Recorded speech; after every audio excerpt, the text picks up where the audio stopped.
Okay, at this time, I would like to call to order this special meeting of the Cranston City Plan Commission. We have only one item on the agenda this afternoon. I do thank all the commissioners for being here and our guests as well. By way of explanation, as many of you know, the City Plan Commission has a charge by the city charter to provide recommendations on all proposals from the departments for capital spending in the upcoming fiscal year. Normally we do that at the at the regular meeting in March, which we did. However, we did not recognize when we were acting on this one item that ultimately there was a motion made to disallow this item or have it stricken. And that was a tie vote, and motions fail on a tie vote. And then a motion was made to approve all the other school department requests with the exception of this one. And then the question arose, and that did pass. So, but the question arose later on that does that mean that the commission has not voted on this item, which we're required to do? So that is the only reason why we are here, is to take a vote on it one way or another. And for that reason, does anyone wish to make a comment on this? Commissioner Frias. I'll start out by saying I've attended this meeting, but I think that there was no violation of the city charter. I have reviewed section 6.12. I was chairman of the Charter Review Commission a couple of years ago. There is nothing in here that says we must have an up or down vote on every single proposal. It says we are to review the proposals and that no project shall be included in said project or program, that is the CIP, which has not been favorably considered by the City Planning Commission. So by my view, I think this was I understand why, Chairman, you called this, because the city solicitor had that interpretation. I consider it a bogus interpretation and that this is not justified.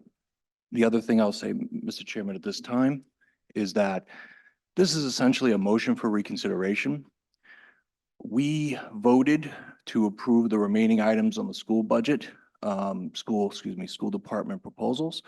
That passed on a 6-2, and then we voted to approve the overall CIP as amended.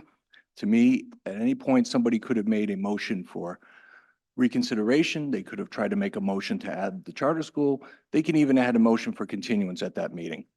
None of that occurred procedurally. Motions for reconsideration are to be made at the meeting. That is basically a Robert's Rules 101. I know we're not governed by Robert's Rules necessarily. We've never officially adopted it, Chairman, but this is basically parliamentary stuff. I think we had a lot of legal acrobatics to bring us all here again for this project. And I know that there's all of us is here. So what will happen will happen. But I wanted to put on the record that there was no violation of the charter and that this is essentially a motion for reconsideration of what we did at the meeting last week. Thank you. Chairman Smith, did you call the meeting? Yes. I appreciate the commissioner's comments, but not being an attorney myself, I'm not in a position to second guess legal advice. So that's why we're all here. But thank you. Any other comments from the commission members first, and then we'll go to the public. Commissioner Lanfear. Thank you, Mr. Chairman. I would agree with respect to what the charter requires as we as a commission exercise our obligation to approve or not approve proposals for the capital budget. My reading of section 6.12 doesn't give me any specificity as to how we are required to approve or not approve a particular item.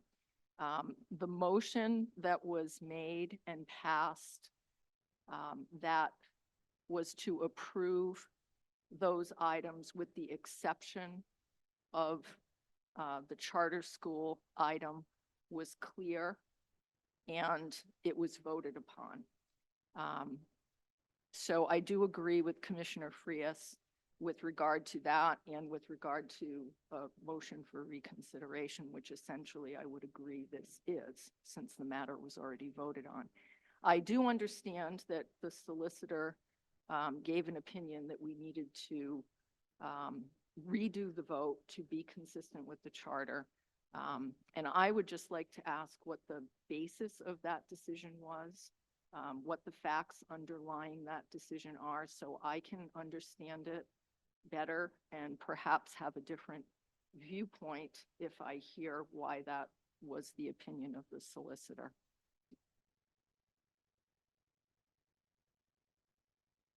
My mic is working, so I don't know.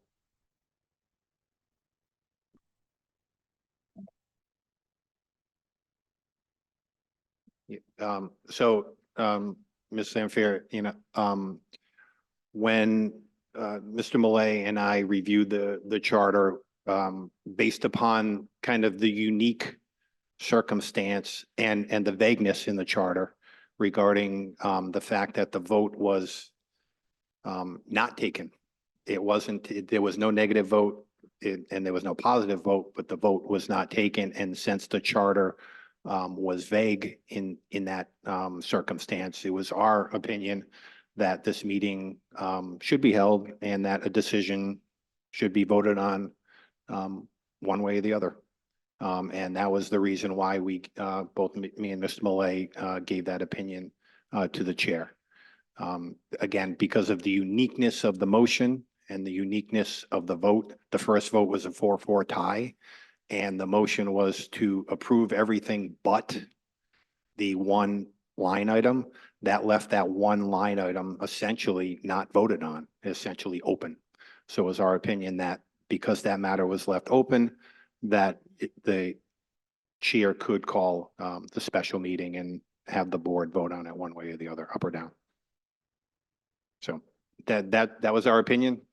You can respectfully disagree with it, and that's essentially, again, why we're here today.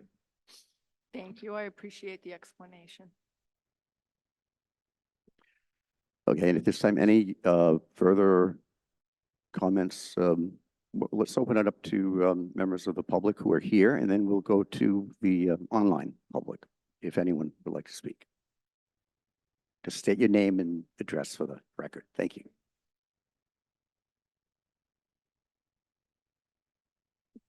Right there? Better? Thank you. My name is Lindsay Tavares, and I'm the principal and executive director of the Apprenticeship Exploration School, commonly referred to as the Charter School in Cranston. I'm here this evening to speak on behalf of my school community, to clarify misconceptions about our school, and to answer any questions the Planning Committee might have related to AES. First, I would like to educate the committee on our school. As Mr. Frias correctly stated at the March 5th meeting, AES is a district charter school, one of only 2 charter schools of this designation in the state. AES was established as a Cranston Public Schools district charter school in 2003 through a partnership of the Laborers International Union of North America and Cranston Public Schools. The merging of an international private sector institution with an academically accredited public school system was the first of its kind in the country. The Laborers have been a remarkable industry partner to our school throughout the years, but it is important to understand that our school, per our charter, is a Cranston public school. Our policies, our curriculum, our teachers, our graduation requirements, and over 50% of our students are from Cranston. Mr. Stikos has publicly said that only 150 students attend our school. We actually have closer to 180. And with our current facility restrictions, we are basically full. We are at capacity. When we hold our lottery for next school year on April 1st, I have to consider that I can only accept 50 incoming 9th graders, and only a handful of seats in other grades are open. As of today, I have 236 applications for 9th grade seats alone and 118 applications for grades 10 through 12. That's a total of 354 applications for less than 60 open seats. Our school offers 2 career training programs, both recognized by RIDE as CTE programs, heavy and highway construction and event planning and tourism. Our construction program is recognized as a pre-apprenticeship program for LIUNA by the Department of Labor and Training. This program results in students completing a significant portion of their apprenticeship with us while in high school, and with the opportunity for students to earn just under $26 per hour after graduation with union benefits. I think that we can all agree that $26 per hour with union healthcare and pension credits at 18 years old is excellent. Our construction students learn how to place concrete to build roadways and bridges, create underground water systems, learn basic carpentry, masonry, cutting and burning, job site maintenance, safety, and demolition. Our students get real-world work-based learning experiences in the field frequently, such as when our students and teachers worked alongside city workers as laborers to repair Cranston City sidewalks this past fall. But before our students can ever work in the field, they learn safety and skills in our 7,200 square foot construction lab, which sits separately from our main school building. Mr. Frias, you understandably and responsibly asked at the March 5th meeting why it wouldn't be more cost-effective for our school to utilize one of the empty schools, such as Arlington Elementary. The answer is that a school such as Arlington is not suited for the programs we offer and will require extensive and costly renovations in order to be so. The approximate cost to rebuild our construction lab on another site in today's dollars could be north of $1 million alone. The building we are in now, though in need of renovations, has a solid footprint that is suitable to our needs. Renovating Arlington, for us would certainly include expanding the footprint of the main school, renovating the interior to be suitable for a modern high school, and building an additional construction lab. An additional reason as to why Arlington is not a suitable facility for our programs is the noise associated with our construction program. It is routine for us to have concrete trucks rolling into our lab before 8 a.m. for large-scale projects and noisy pneumatic tools such as jackhammers firing at all hours of the school day. The entire month of May in our construction lab is dedicated to learning demolition. In our current location off of Pontiac Avenue, there are no nearby residences to upset with such noise. The neighbors of Arlington School would most certainly not appreciate that. Mr. Sykos has cited data points from the 22-23 school report card, both in his public comments during the March 5th meeting and his letter to the editor of the Cranston Herald published on January 24th, 2024. Mr. Sykos has spoken about our rate of chronic absenteeism and scores on the SAT, which is widely known as an entrance exam used by most colleges and universities to make admissions decisions. It is important for the commission to understand that our school serves a high percentage of at-risk populations. Over the last 3 school years, an average of 91% of our incoming 9th grade students entered below grade level in reading. 91% of our incoming 9th grade students over the last 3 years entered below grade level in reading. And 75% of our incoming 9th graders entered below grade level in math. These are students for whom a large traditional college preparatory high school is not suited for their learning needs.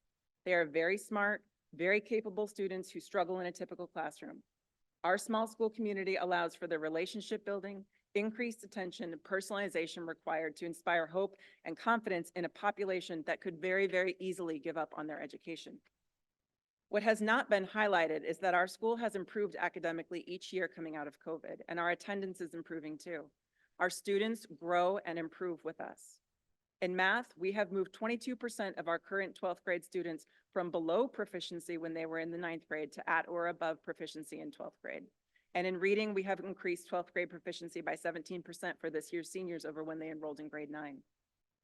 So yes, Mr. Sykos, in the 22-23 school year, 64% of our students were chronically absent, meaning that they missed more than 2 days of school per month. We, like every other school in the state, have struggled with student attendance more since the pandemic. And I agree that 64% chronic absenteeism is too high, which is why my team and I work on this every single day with students and families. And as of today, 48% of our students are chronically absent, representing a 16% improvement. Still too high, but we are moving in the right direction. Many of our students are not confident test takers and or fail to see the purpose behind putting forth their best effort on a full-day college entrance exam when their ambition after high school is to continue in the apprenticeship, to go to CCRI and the Promise Scholarship, or join the military or workforce after graduation, none of which require a good score on the SAT.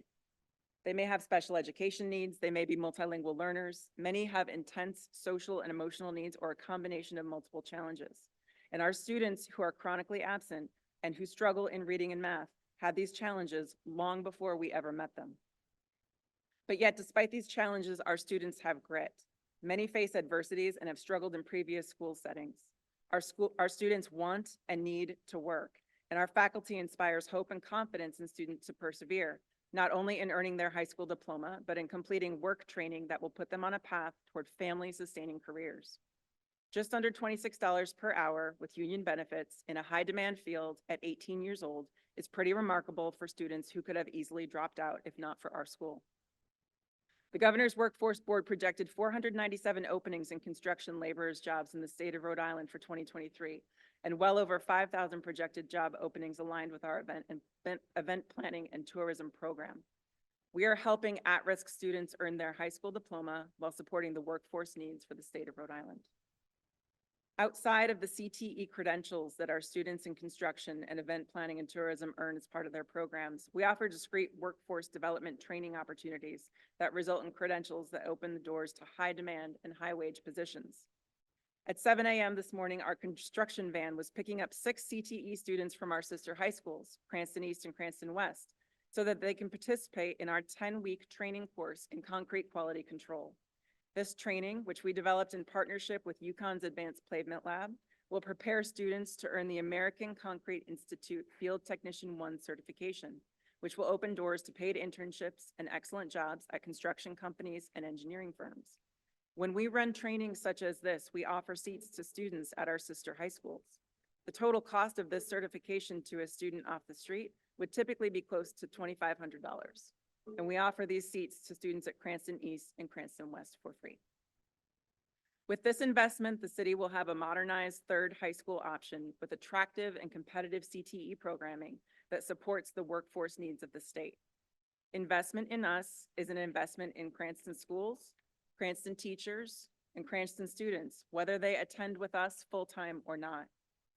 Lastly, I'm formally extending an invitation to members of this committee and to Mr. Stikos to visit our school to see our programs in action as an imperative part of the research for any further discussion about our school and its future. I thank the commission for its time, and I'm happy to answer any questions. Thank you very much for your comments. Anyone else would like to be heard? Yes. Thank you, Mr. Chairman. And good afternoon, everyone. My name is Zachary Farrell, and I am the Executive Director of Secondary Programs for the Cranston Public Schools. I am here today representing the school department on behalf of the superintendent to express to you the district's support for the acquisition and renovation of the Apprenticeship Exploration School through the issuance of the proposed bond in the capital budget. One of my primary responsibilities across the district includes oversight and supervision of our career and technical education programs. Having also watched the recording of the previous meeting, I want to first say that there were many great questions asked regarding this issue, and we're here to provide those answers as best we can. Mrs. Tavares just now has diligently addressed many of the concerns that were raised at the previous meeting, and I concur with all of her points. For my own part, coming from the programmatic perspective, I can say that if there is a way that we can expand our ability to offer more and varied career and technical education opportunities in this district, it would be good for Cranston. As you may know, next year, the district at both of our large high schools, Cranston East and West, we will be offering a total of 20 CTE programs, 11 located at the Career and Technical Education Center at Cranston West, and 9 here next door at Cranston High School East, for a combined total of 556 seats. We had over 900 applications between both high schools, and in both of those locations next year, we'll be at capacity. So as you can imagine, from the standpoint of a programmatic demand, any potential expansion in the availability of CTE opportunities is very sorely needed in the city. I'd also like to drive home the point that any investment in career and technical education is a great one. CTE is at the very center of the nexus of public education, economic, and workforce development that creates real upward mobility for students. All of our programs across the district work in collaboration with each other, as Mrs. Tavares just alluded to with the concrete quality control. Just today, I attended the Rhode Island Skills USA competition at the Community College of Rhode Island, where over 130 Cranston students from all 3 high schools are competing against their peers across the state. And I have no doubt that Cranston will again be a powerhouse this year because our CTE programs are really the jewel in the crown of secondary ed in the city of Cranston.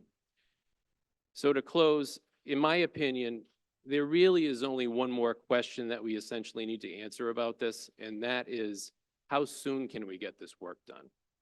The need is most definitely there.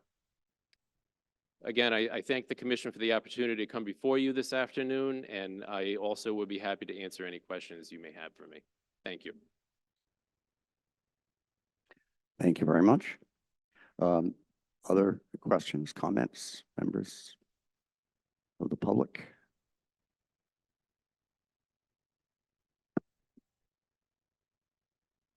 Hello, Stephen Stikos, 37 Ferncrest Avenue. First of all, I'd like to address a couple of comments that were made about comments that I made. The first was that I said that there were 150 students at the charter school, and there are actually 180. That is true. I did say the 150 because there is a document online from the Rhode Island Department of Education called the report card for every school in the state. And that states that the charter school has 150 students. That's where that information came from. The second statement that was made was that I criticized the school because of the SAT scores. That's completely false. I don't know anything about what the SAT scores were at the school, and I would agree with the principle that they don't really have a lot of validity in a vocational school. What I quoted in everything I said came from that report card, which is online for everyone to read. I felt that that's the way that we as a state have chosen to judge schools, and that's the data that I use. I don't have any independent data. And I think the error that's being made by the last 2 speakers is the question that's before the Plan Commission is not the quality of education that people get at the charter school.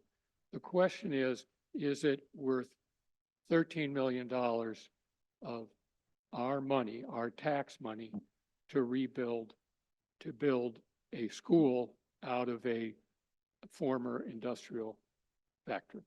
That's the question. Not whether they have great programs that deal with concrete or whatever. That's a question for the school department. So, and I'd just like to, I'd like to read the end of my letter to the editor to further reinforce this. I said, transferring students to a better performing vocational programs at Cranston East or West, or overhauling the entire program might help.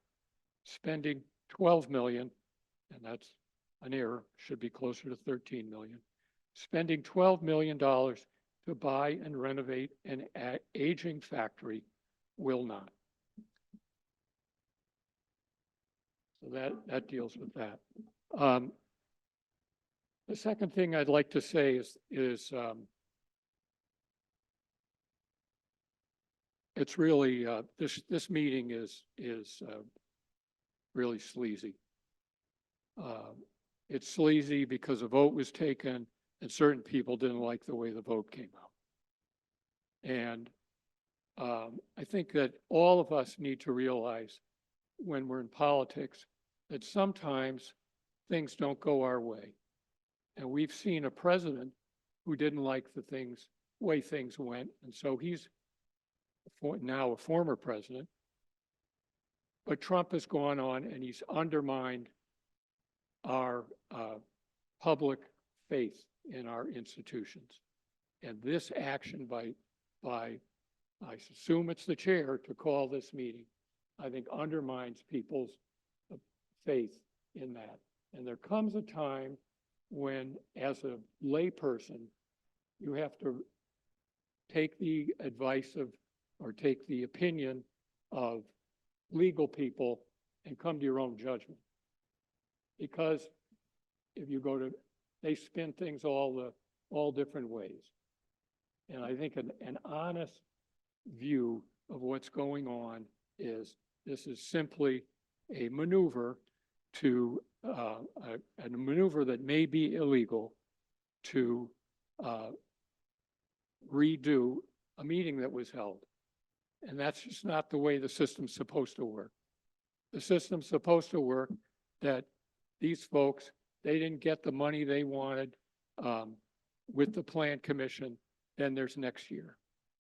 They can come back with a proposal, go to the school department, comes again to the Plan Commission, and you can consider it. But I will say that to stand up and say Arlington won't work because we'd have to spend $1 million for a construction lab, therefore the alternative is to spend 13 million, that doesn't make any sense. So I really hope that this board upholds its previous decision. And the last thing I'd like to say is, and I don't know how to say this in a, I'm trying to say this in a way that is positive, but Mr. Barbieri, I don't think should be voting on this or any other school department issue before this body, because he is obviously an employee of the school department and a pretty significant one. He is the principal of one of our high schools. And I've worked with him. I have, when I was on the school committee and the city council, I think he's a fine public servant, but he should not be voting today. He should recuse himself. And I did discuss this with him before the meeting, and I think he sincerely said, I don't know where he is on this, but he said that he thought if it directly affected Cranston East, then he should recuse himself. And I don't agree with that opinion, but I would also say that when I was on the school committee and I was critical of the charter school, one of the defenses that was given to me by the administration, and the administration knew that I was a big supporter of Cranston East. My kids went there. I thought they got a terrific education there. I was really pleased with Cranston East. So what they said to me was, Steve, this is at the time of No Child Left Behind.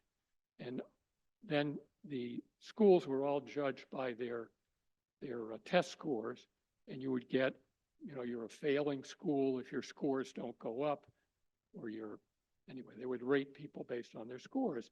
And they said, Steve, with the charter school, we get to move a lot of low performing students to the charter school, and that'll make Cranston East look better because the scores will be better. So I think it does have a effect on Cranston East. At least that was what the administration was presenting to me. So I would ask you today to uphold the previous vote and not go down the road of fooling around with extra meetings when certain people don't like the way they came out. Have them propose something the following year. Thank you. Thank you for sharing those thoughts, Mr. Seekos. Anyone else in the present audience? Okay, seeing none, Mr. Lima, do we have anybody online who would like to be heard? Dominic Fusco. Thank you, Mr. Chairman, for letting me speak. My name is Dominic Fusco. I am the current Vice Chair of the Cranston School Committee.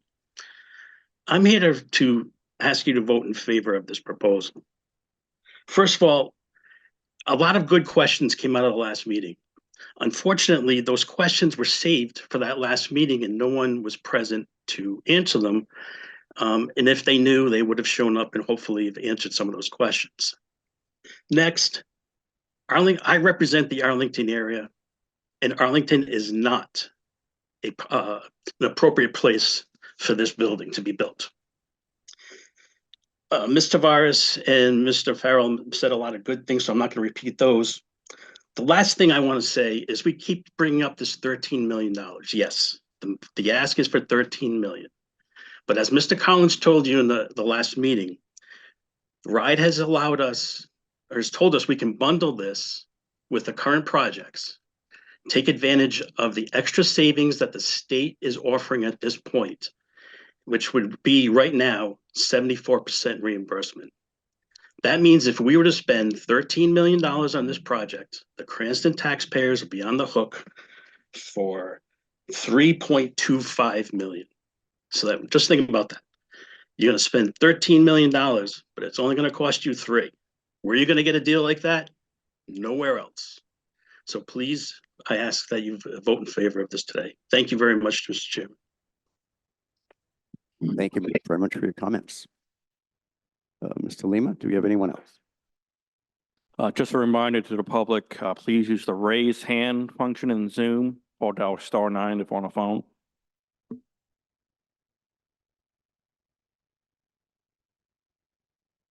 I see no further public comment. Okay, thank you, Mr. Lima.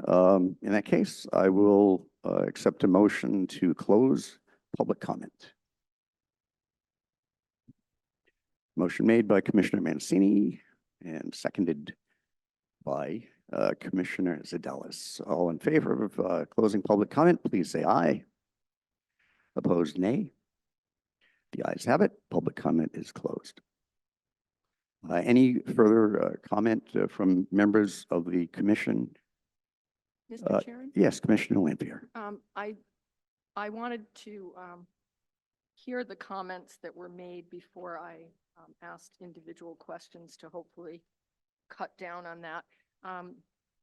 And Ms. Tavares and Mr. Farrell, thank you for your comments. And I would have to agree with Mr. Stikos in that our charge is not to look at the quality of education that's being provided. And I can only speak for myself, but what you provide to students has value and it's important. And that's not what our concerns are about. We're looking at money that is being asked. We are asking that taxpayers be obligated to pay, and we have to ensure that that's fiscally sound and necessary. With regard to the charter school, there are 180 students, and I believe, Mr. Farrell, with regard to the Cranston CT program, you said there are 556 seats combined, East and West. Thank you. Yes, ma'am. That's for freshmen entering both high schools. And do you know what the total number is of students? Total For all- number district-wide between both regular high schools is approximately 1,300 and change. About 60% of the students at Cranston High School West are enrolled in CTE, and approximately 25% of the students at Cranston East. So I think you anticipated my question. If I'm doing the math correctly, so 85% of the students that are enrolled in the CT program are Cranston students. Is that correct? It's more upward of 90% in both high schools. Our out-of-district enrollment is just under 10%.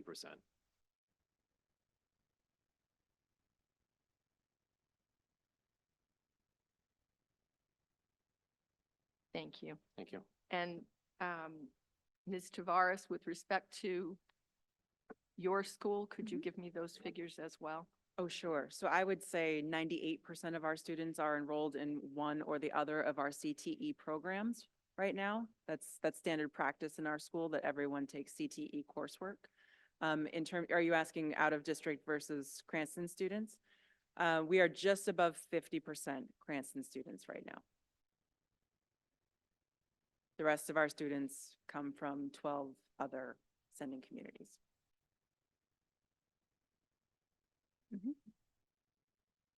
And just a final comment with regard to the allocation of 13 million. If there is certainty by the school committee enough to tell us that it would be reimbursed at that rate, perhaps they should or adjust the amount they are asking for to make it clear what taxpayers would be responsible for. And if that number was 3.5 million as opposed to 13 million, it might warrant different consideration from this body.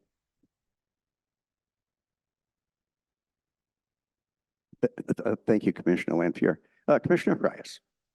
One question for either Mr. Tavares or Mr. Farrell. Cranston West offers vocational construction programs, correct? Yes, sir. We have a residential construction and welding program at Cranston High School West. A welding program. They're the same program combined. They do part of their CT program doing residential construction, and the Electric Boat Partnership does welding, same group of students. And residential construction, could you explain what kind of noise that generates? So oftentimes for work-based learning, the students in the residential construction program are off-site doing projects throughout the community. So they may be doing work in the shop, which is located in the building, because the building was purpose-built for vocational education back in the early 70s.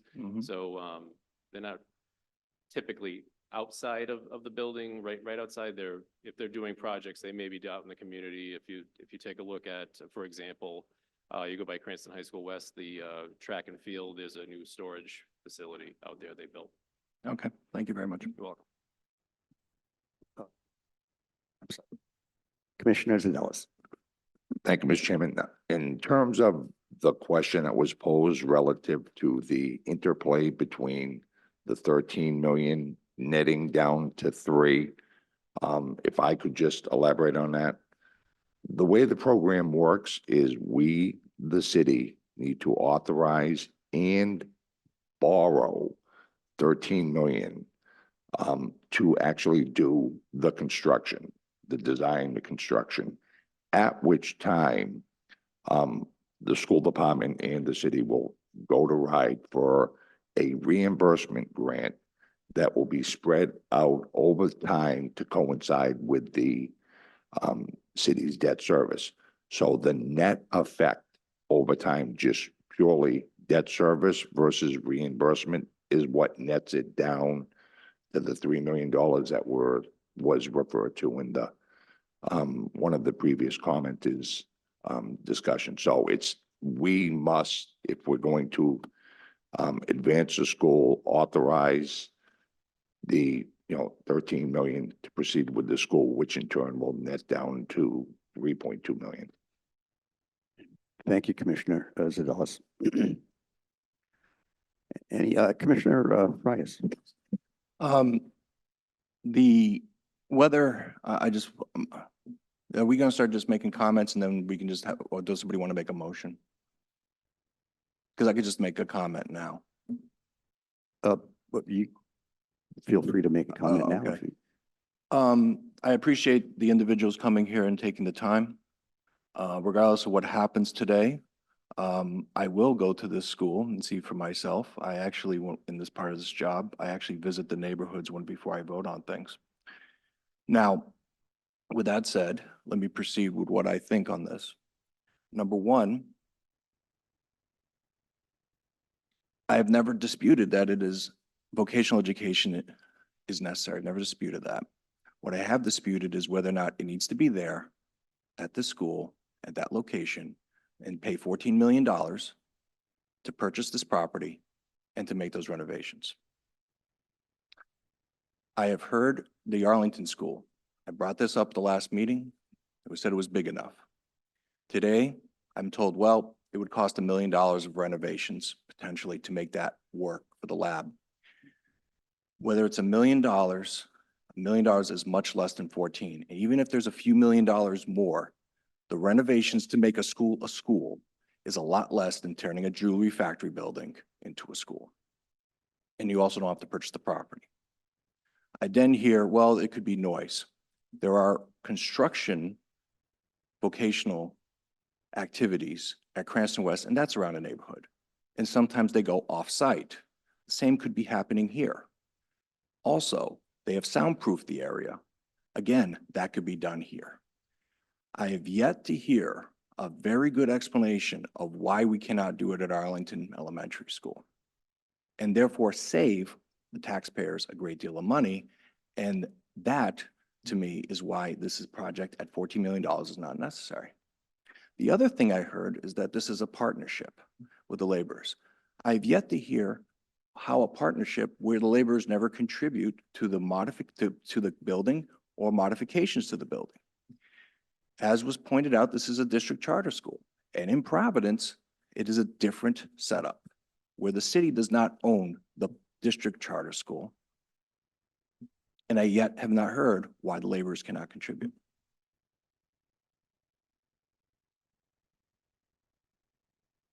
The last thing I'll talk about is this 74, 26%, whatever it is, the reimbursement. 74%, 26%. In the end, it's 100% taxpayers at the state and local level. I have not heard again why the laborers don't contribute if they really wanted to have it at that building. I appreciate you taking the time and coming here and explaining. When I first heard about this project, I was skeptical about it. I asked my questions about it the last meeting. I thought this has not been well thought out. I come to this meeting, I've heard some comments, I've heard the presentation, and it has not convinced me that it is necessary to spend $14 million at a jewelry factory building to modify it to make it a school. And $14 million plus interest is probably about $28 million, paid for 100% by taxpayers. So for that reason, I'll not be supporting this. And unless some of my colleagues can come up with an explanation as to why this is necessary, I have not heard it. And the last thing I'll say is I too am concerned about all the maneuvering for us to get to this stage here, but I'll get into that. And I just wanted to discuss this on the merits. So thank you. Thank you, Commissioner. Are there any other comments, members of the commission? Commissioner Coop. I would like to offer some comments, although I was not here at the last meeting. I did watch the video. I read the letters in the Cranston Herald, and I'm not sure I'm going to convince my colleague, Commissioner Frias, but I do have a little bit of a different spin. And in the past, I've voted with him on a number of changes to the capital fund program. I would have voted the same way he did on several changes. But I think this one's a little bit different in my view. We had a couple that clearly were not capital expenditures and should have been removed. We had a couple where the city department didn't seem that committed to the project itself, and I would have agreed to remove those. But I think at some point, when you have a department that comes forward and strongly supports an initiative, I think it's risky to start substituting our judgment for people who have an expertise in the area as to what is necessary or desirable. You know, we've heard from a principal that actually at both of the high schools in Cranston that they're not appropriate for this location. We've heard from the school department that it doesn't belong in an elementary school. And I think it's a little bit risky if we as a body just start dismissing the opinion of these people who have a certain expertise in the field that we don't have. As far as the program itself, I don't think it's our place to deny a capital program because we don't appreciate or understand or approve of the work or the success of the program, I'll say. I've actually worked in an alternative high school and I've seen firsthand struggles that some of those kids have. And I think anything that gives them a better path is, if the school department tells us it's going to lead to some success, I don't think we should just dismiss that. So as much as I share Commissioner Frias's concern about the cost, and I agree, it is some taxpayer, even if it's being reimbursed by the state. You know, the alternative though is that money is going to be spent somewhere. If it's not on this school, it's going to be spent somewhere. So I think that there is value in looking at the reimbursement that'll come back to the city of Cranston. And in the end, I think in this case, it's probably appropriate to listen to the voices of the people who run this program and understand best what the capital needs are. Thank you, Commissioner Coop. Commissioner Barberi. Just a point of clarification, I think when you referred to the $1 million renovation, you said it was a lot less. I would agree with you, it's a lot less, but I think that's just for an outside lab. I don't think that has anything to do with getting that school and transforming it to fit much bigger bodies. That includes all the furniture and everything that needs to go with that, and making those rooms conducive to whatever kind of works labs that they need to do. But it was just a point of that I wanted. I think that $1 million was just the outside lab, had nothing to do with doing anything to the building itself. Thank you, Commissioner Barberi. Commissioner Frias. Just a quick, yes, I recognize that that $1 million may not be all the renovations that will take place at that school, but what I know is we will not have to purchase the property. And I assume that renovating a school building to a school building is probably going to be less than renovating a jewelry factory to a school building. That was my general point. Thank you, Doe. Okay, any other comments, questions? Okay, seeing none, I will accept a motion.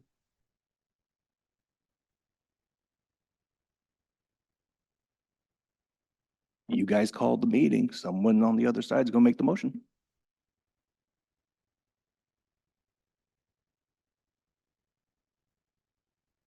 I'll make a motion to accept this item in the capital budget.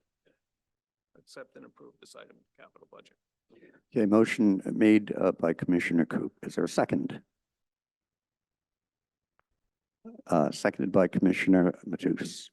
All in favor of the motion, please say aye. Aye. Opposed, nay. Nay, So let's see. it's the four. Okay, it was Commissioner Frias and Mancini and Exeter and Lanfear vote nay. And voting aye would be the remainder, so. And Commissioner Sezellus votes aye. Most of the motion passes 5-4. Thank you. I'll accept a motion to adjourn. So move. Motion made by Commissioner Coop. seconded by Commissioner Matus. All in favor, please say aye. Opposed, nay. The ayes have it. We are adjourned. Thank you, everyone.